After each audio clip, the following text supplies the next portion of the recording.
They did not want that done in their holy city close to the temple. So they wouldn't let the Romans do it. Romans didn't care. They said, well, one place is as good as another to torture and kill somebody. So they set it up outside of town. Jesus was buried. Where was he buried? Outside of the camp. He wasn't buried. There weren't cemeteries inside of the city. It was all outside the city because that was unclean. And you didn't want to come into contact with that because then you would have to go through purification before you could go to the temple or before you could go and worship.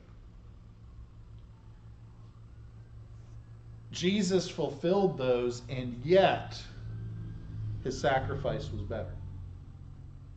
And yet his sacrifice doesn't have to be repeated every time you sin. We cannot do anything bad enough that God would say, they've really done it this time. I'm going to have to go back down there and die again. I'm going to have to pay for their sins again. They have overdrawn their credit limit for the amount of sin that they can commit that I will forgive them for. And so I'm going to have to do it again. Can't do it. Can't happen. Never will happen. That's why, incidentally, Jesus needed to be God, because his sacrifice had to be infinite. Infinite in scope, infinite in application, infinite in power. That's why Jesus had to be God, because we can't. I can only pay for my own.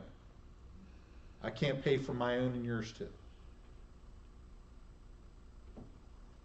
It took a God.